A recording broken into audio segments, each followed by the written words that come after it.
बिहार विशेष गहन मतदाता सूची पुनरीक्षण पर उठे सवाल। विरोधियों ने बताया है दमनात्मक अभियान। बिहार में चल रहे विशेष गहन मतदाता सूची पुनरीक्षण अभियान 2025 को लेकर व्यापक असंतोष और संदेह सामने आ रहे हैं। विपक्षी नेताओं और सामाजिक संगठनों का कहना है कि यह प्रक्रिया पूरी तरह से भ्रमित करने वाली, दमनात्मक और पक्षपातपूर्ण है। 27 जून को हुई प्रेस कॉन्फ्रेंस के बाद से चुनाव आयोग ने पुनरीक्षण के दिशा निर्देशों में कई बार बदलाव किए। कभी अहर्ता तिथि बदली गई तो कभी आवश्यक दस्तावेजों की सूची और प्रक्रिया की समय सीमा। इससे लोगों में असमंजस की स्थिति उत्पन्न हो गई। विपक्ष का आरोप है कि यह पुनरीक्षण एक तरफा चुनावी सफाई अभियान है, जिसमें गरीब, दलित, पिछड़े और अल्पसंख्यक मतदाताओं को सूची से बाहर करने की साजिश की जा रही है। आयोग के अनुसार बीएलओ 3 बार घर जाकर सत्यापन करेगा और अगर मतदाता अनुपस्थित पाया गया तो उसका नाम काट दिया जाएगा। यह नियम प्रवासी श्रमिकों के लिए बेहद कठोर साबित हो सकता है। दस्तावेजों की अनिवार्यता पर भी सवाल उठाए गए हैं। आयोग द्वारा मान्य 11 दस्तावेज आम जनता, खासकर ग्रामीण और गरीब वर्गों के पास नहीं है। साथ ही मानसून के चलते बाढ़ग्रस्त क्षेत्रों में पुनरीक्षण कार्य बेहद कठिन हो गया है। प्रेस वार्ता में चुनाव आयोग की मंशा पर सवाल उठाते हुए मांग की गई है कि सभी भ्रमित आदेश तत्काल रद्द हों, दस्तावेजों की शर्तों में ढील दी जाए, सर्वदलीय बैठक हो और न्यायिक निगरानी में पुनरीक्षण करवाया जाए।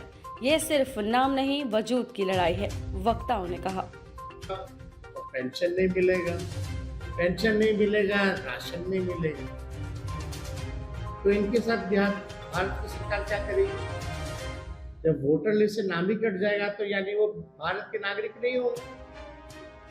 तो सवाल तो यह पैदा होता है कि इनको कहां भेजेंगे।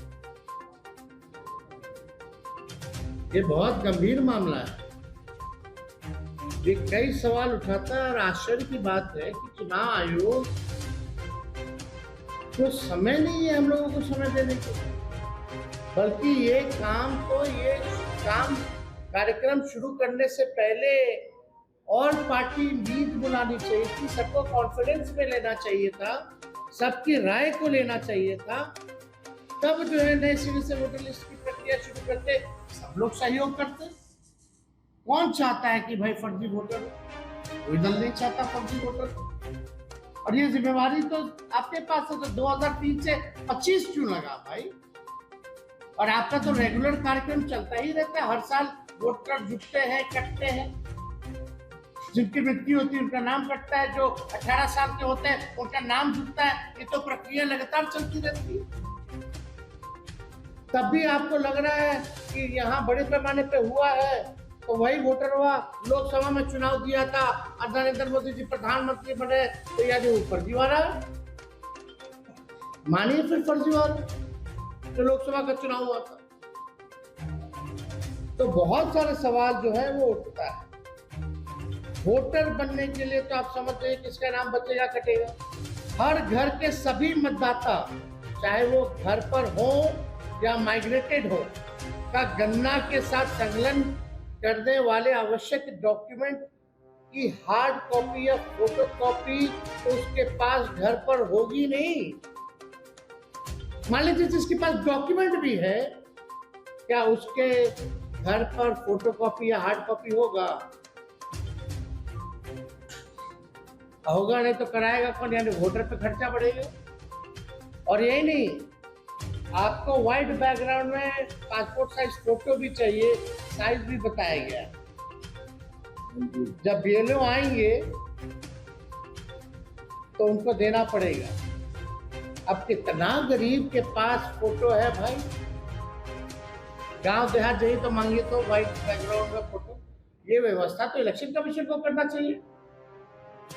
ये गरीब अपना पैसा लगा करके खाने को पैसा नहीं है, रोजी रोटी नहीं है, और फोटो कौन रखता है घर पे? अब कहाँ खिंचवाइले चलेगा बाढ़ में, जहां डूब रहा है लोग गरीब।